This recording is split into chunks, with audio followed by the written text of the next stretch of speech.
StarCraft 2 is this generation's chess. I think the legacy of the whole StarCraft franchise in general, really the strongest point is going to be the esports aspect. StarCraft 2 is some of the best things we've ever done. Oh, I remember when StarCraft 1 came out, and it's one of the best feelings. I think it's really up to them on how long esports will continue for StarCraft. I will always look back on StarCraft as the game where we really found our feet as storytellers, where words and art and sound and design all just kind of smashed together to create a very distinct expression of immersion. StarCraft is such an amazing universe. It's been such a part of Blizzard for so many years. Now it's just a matter of time of reflecting, taking a step back, recognizing what an amazing experience it's been and how many people it's touched. StarCraft opened up us to the world and the world to us. We're able to bring this community together that transcends age, gender, religious preference, country borders. That's really special and really powerful.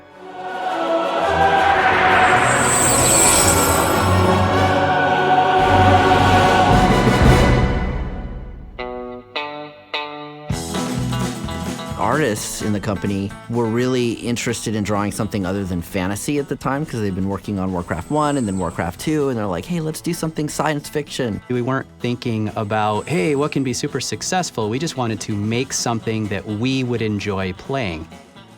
It was fun to begin to envision worlds and empires and alien species in conflict. It was a dream opportunity. A lot of us just started doodling during lunch. People just started drawing all sorts of different things, and I remember Sam drawing some crazy characters without mouths and stuff like that, and it was kind of like these little moments of just inspiration. We were working on the ideas for StarCraft, and it was either CES or E3 that was coming up. And we're like, well, we need something. And we're like, well, we don't have anything. So we just sort of took the structure that we had already made and just started building the preliminary races of like the Zerg. And we went to the show, and it looked like everyone said Warcraft in space. Orcs in space. Orcs in space. Oh, orcs in space. I know what this is. I'm like, no, this is going to be completely unique characters and 3 races. We got our asses kicked. I mean, you know, and that was the cool thing about Blizzard, right? And still today is just, you know, anytime we see a challenge, we rise to it. We had to go back and say, all right, what do we do to completely change the art style and everything about it to make it be its own game? Monday morning, we had scrapped the complete game, had decided that we were going to go in a totally different direction, rewrite the engine, and really start delving into the 3D aspect. We had a guy named Dwayne Stinnett who did 3D, and he worked on this mech, and he just did this mech animation, right? Kind of just a proof of concept, like, hey, this might be cool. Samwise went in and kind of beefed up the mech and tricked it out, and then they showed this animation to everybody, and everybody said, okay, this is it. This could be the sci-fi RTS that we've been talking about. Based on those experiments, I think we all realized pretty quickly that, like, yeah, this is the look for this game. This is what makes it distinct. And somewhere in there is where I realized that all the new ideas for the design and how it could be different didn't mesh with what we already had. Your ideas are great, but we need 3 months to completely rewrite everything from scratch if you want to do all these ideas. The legend says that those in power called upon Bob Fitch, and he sequestered himself from everybody and locked himself in a small office that still had windows and doors, and he could leave whenever he wanted. But he was locked in there for months at a time. His wife gave birth, and he was in there with the baby in a drawer, rocking it while he's programming with his left hand. People were bringing me food at my desk, and no one was telling me to do this. I just wanted to do it because I wanted to have a great game. Within a few months, all the old stuff was out and all the new stuff was in, and, you know, again, like when the art getting reborn, the engine getting reborn, that's the birth of StarCraft and Bob's kid.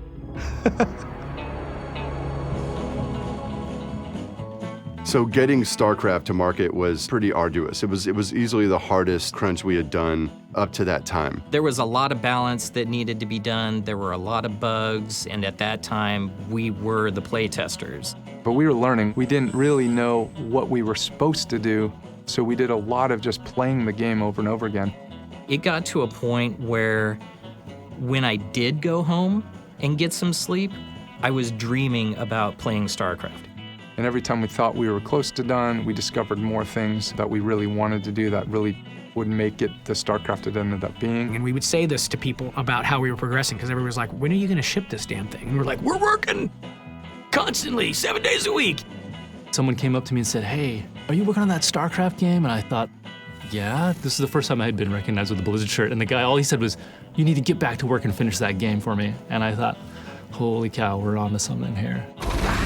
It took longer to cook than anything we had done before that time. And back then, we didn't have the internet to do a quick patch every time you needed to do something. So it really did matter, but we were passionate about it and we got their stuff done. You know, we worked really hard. It was a madly different time, but it was fantastic. I did not have a gray hair before StarCraft. After StarCraft, gray. Oh, I remember when StarCraft 1 came out, and it's one of the best feelings. We definitely believed that we had created something that was really special. And I remember Chris Metzen in a big meeting basically saying we just finished the greatest RTS ever made. And we all agreed and sat there and got really drunk. One of the coolest things is I went down to the QA area. You know, these guys have been testing the game around the clock for months. They were there playing the game. Wow, you guys are here playing the game. You guys could be home sleeping. That was pretty awesome.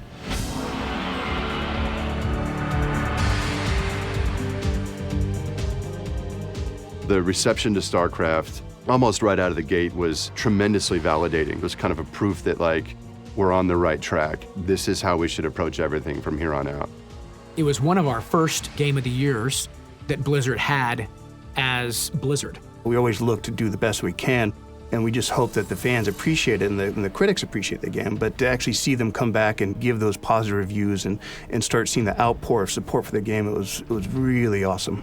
I knew it was going to be a great game, but I had no experience with what a great game means in terms of how many people start adoring it and changing their lives around it, getting tattoos of things from the game, and what that really means when you get that devotion and that following. What happened after StarCraft 1 is we essentially just started right in on Brood because we wanted to release it fast, and so another crunch started. I got a little bit of time off. Got to spend a little bit of time with the new kid, right? Brood War was so much more than an expansion, but it was really a whole new game. I mean, the amount of work that went into it, the amount of new content that was in there, the technical advancements that happened with that game. It actually radically changed the way that you'd play the Terran, Protoss, and Zerg. It is actually what made StarCraft, StarCraft.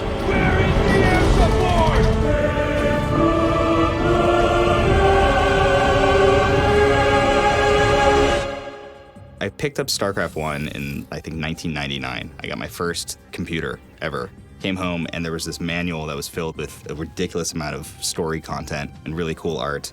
And I ended up reading the manual for several hours first and getting kind of sucked into this crazy world. StarCraft 1 meant a lot to me. It was a game that all my friends were playing in, I think it was high school at the time. Pretty much everyone gathered together. We were doing LAN parties, playing that thing just nonstop.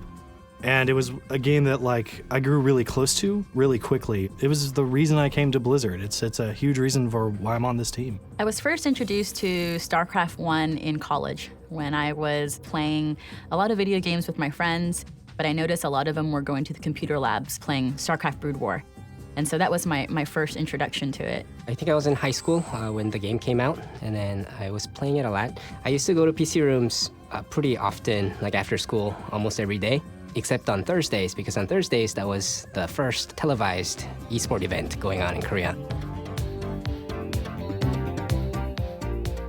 My first exposure to any of the professional stuff was seeing Korea and how popular it was there and watching them play, seeing videos of them where The fingers are moving beyond my capability of even doing my fingers right now with nothing happening, and yet they're making the game move at that speed. It was incredible.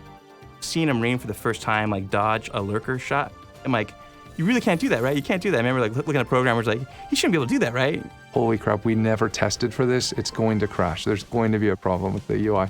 There's going to be a problem with the game in general because it was so light years beyond what we ever did in testing. In Korea, they were showing StarCraft Brood War on television.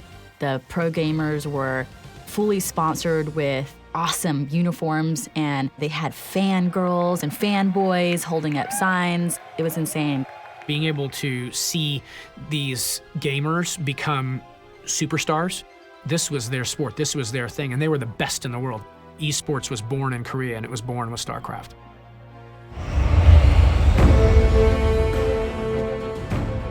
When I joined the team, StarCraft 2 was going to be a single game, and it was so important for us to get it right. For the development of StarCraft 2, there were certain expectations, and those were huge expectations to meet.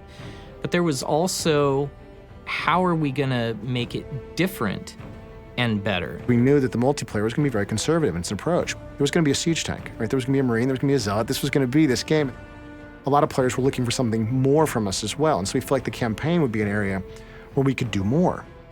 We knew that we wanted to keep Jim Raynor, Sarah Kerrigan, a lot of the classic characters from the first game, because people who weren't necessarily the super multiplayer esports fans, they were the single-player campaign fans. They're just as ravenous on this game as the multiplayer fans. You know, they want to know what's happening next, so we continued the storyline.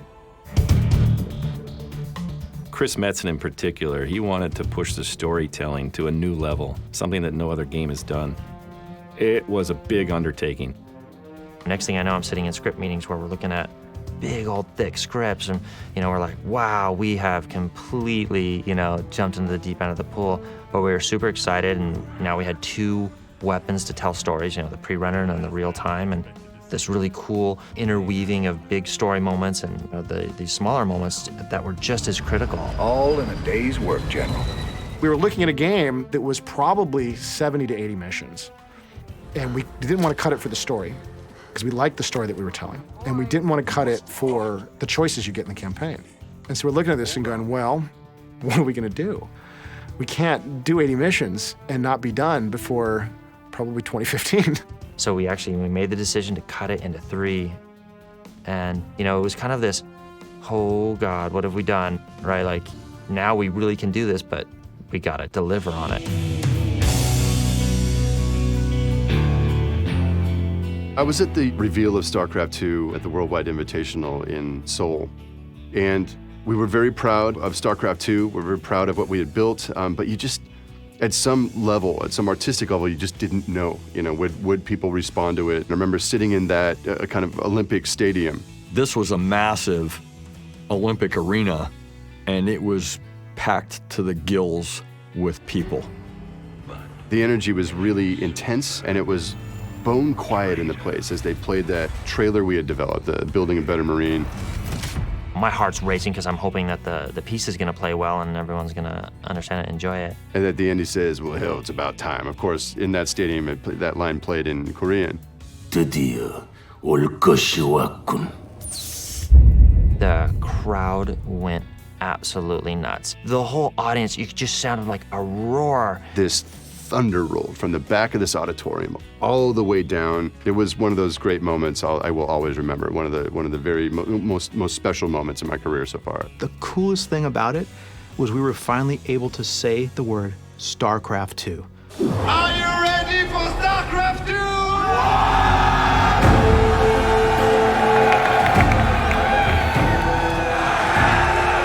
I think there was a tremendous amount of excitement in general at the company that we were finally getting StarCraft 2 out. In a way, it showed how we had found balance as a company. StarCraft 2 is one of the best things we've ever done, and I think from a sequel perspective, it's one of the best sequels I think that's ever been made, and probably the best one we've made.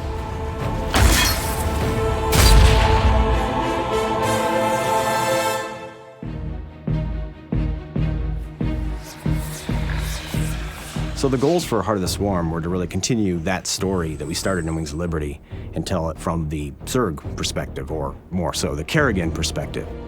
I never gave up on you, Sarah. Don't you give up on us. In addition to being the second chapter in the StarCraft storyline focused on the Zerg, I think that Swarm was an opportunity to really look at game balance and address some of the issues that had come up and become apparent with Wings of Liberty.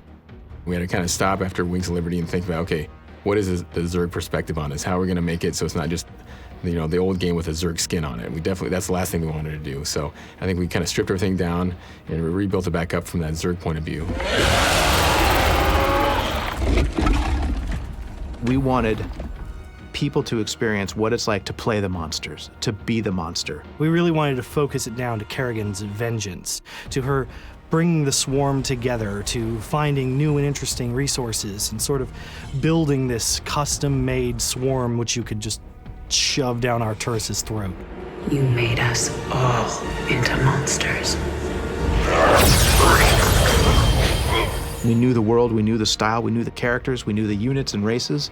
We were just continuing the story. We were at home and familiar, and we were able to just, blaze forward and got the game done in a fraction of the time that it took to do Wings. Game 3 pulls out the clutch victory. GG breaks the curse. He is overwhelmed with excitement. Those hallucinated void rays almost. Going into the development for Heart of the Swarm, we knew we had a game that was heavy into esports, so there was a big drive to bring a refreshed experience around the esports scene. So that was new units for multiplayer for all of our races, some new diversity and new strategies that could be utilized through those units. I think the legacy of the whole StarCraft franchise in general, really the strongest point is going to be the esports aspect, the multiplayer aspect, the competitive nature. You and a friend going head to head with these aliens and cool robots and mechs and everything. People love that. It's so geeky. I read somewhere online saying StarCraft 2 is this generation's chess, but I think it's a little more than that because it's like chess in terms of the strategy component, but how fast you make those strategic decisions also come into play. So I think it's those two things that made it kind of take off as a esport. I think the only way you can really have a esport for a game is if you have a community that loves it and celebrates it. And so we've been very fortunate to have such an amazing esports community. And I think it's really up to them on how long esports will continue for StarCraft. The esports community is thriving right now, and so we're trying to give them as much support as possible with this last expansion.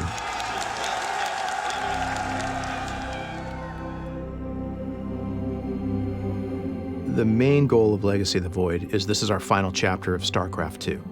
The secondary goal was to make sure that the Protoss had their own unique, awesome campaign. The fact that Legacy is ending with the Protoss is so fitting because you look at this ancient race and what they embody, and so much of it started there with them, and now everything is coming back full circle. It was very important to us to make sure that the Protoss campaign felt like a Protoss campaign, and that Protoss players in no way felt that they had been cheated in their campaign by having to handle these heavy elements that have been in the game since Wings of Liberty. Raynor, Kerrigan, where all that stuff is going is a very important element of StarCraft 2. In fact, it's at the core.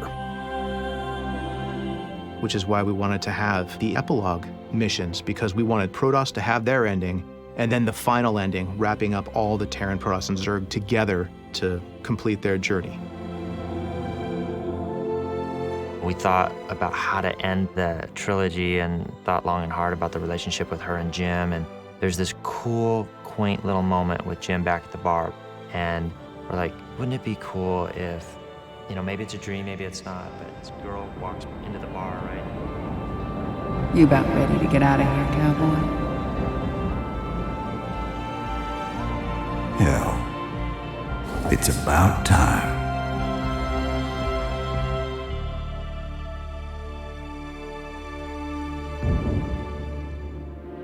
What does the future have in store for StarCraft? That's ironic. For my money, there's 1,000 stories to tell. Kaprulik's sector is a big place. There's so much to explore. And not only that, but we have a passionate player base that wants more.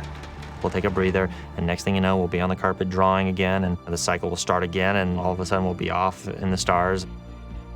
The story of StarCraft goes on in so many ways, and I'd love for us as developers to be there in whatever capacity we can. We will certainly be playing with you, at the very least, but I certainly think that, balance changes, map changes, all of that stuff we can keep doing for many, many years to come. I think StarCraft's really where we found our voice and found our confidence. It's a franchise that I'm very proud to have been part of. During the development process and all the hours that we spent playing together in the office, it became and still is my favorite game of all time. I think StarCraft to me is what started it all. It is the heart of esports for me, and it'll always be very near and dear to my heart. I loved it. I really came to Blizzard just to work on StarCraft 2, so it's been like a dream. Absolutely. Kind of a piece of me is in that game. It is like a giant family of people working together, people that are writing code, people that are doing art, and then people that are playing, loving, giving the feedback that we take in and then create the next evolution of the game. For me to have these great people working on this as comrades in arms is awesome, and it extends out to the community playing the game as well.